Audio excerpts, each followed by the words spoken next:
I've been hearing lots of sadness and horror stories around buyers losing houses, meaning there's multiple offers, both from agents and buyers, and even us, we're struggling as well. We're all kind of in the same boat. There's not a lot of inventory. There's multiple offers oftentimes. And so I wanted to share some tips for all my realtor friends out there and any buyers that you may know, how we're winning in this market against 2, 3, 10, 15 offers. And there's some key strategies that we use.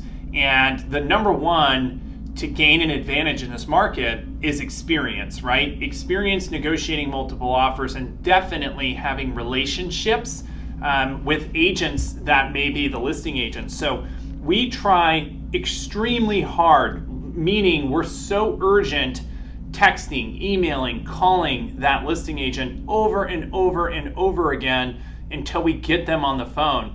As an agent, oftentimes I'll get an email with an offer from an agent. I have no idea who they are. I don't know who the buyer is. I didn't talk to them about anything. They didn't ask me what the seller wanted. So a lot of our time is spent trying to get in touch with the listing agent, and oftentimes they're busy or maybe they're not full-time and they're very difficult to get a hold of. But that's the key point number one. Get in touch with the agent and make sure you know what's important to the seller, because it's not always about money, I promise you. We've often won lots of deals without writing the top offer in terms of price.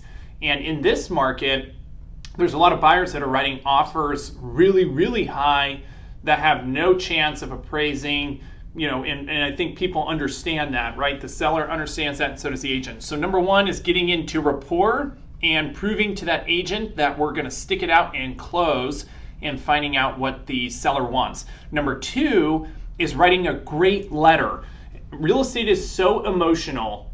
Very few people make a decision based on, I want X amount of dollars and that's it.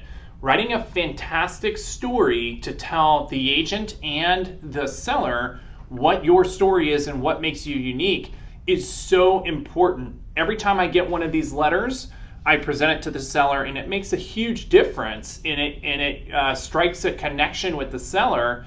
And if you have the right story and you give the right framework, oftentimes you get an advantage. And so long as the terms are good, you can gain a competitive advantage against the seller. We're really experienced at telling those stories. Number three, great financing. So our lender partner underwrites the buyers up front, meaning they do all of the underwriting and legwork up front, so that when we submit an offer, that seller knows that our buyer is good to go. All they need is an appraisal at the value that our contract is, and boom, we can close.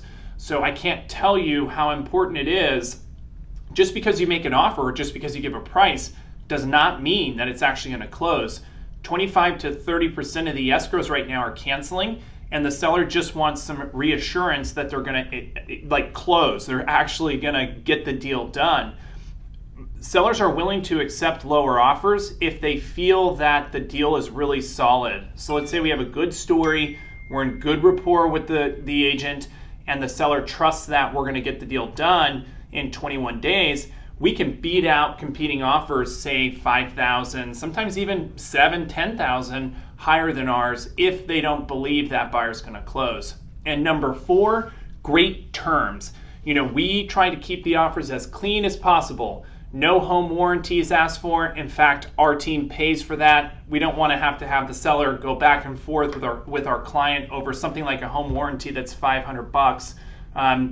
Keeping terms really, really clean, cutting down your length for inspections to 5 to 7 days instead of 2.5 weeks, cutting down the time frame for the appraisal. Make that offer as efficient and clean as possible. And again, with experience and great vendor networks, we can get all of that stuff done in a timely manner because we're used to it, and we're going to have an advantage calling our inspectors and making sure our lenders are on it because of our experience and the fact that we help many people move. I wanted to share some tips because this is a real problem right now. I would say 50 to 60% of the homes under 500,000 have several offers on them, and it's always a tough time when you lose. So this is great tips to get your offer accepted. hopefully you take some key points from it and go and implement it this weekend.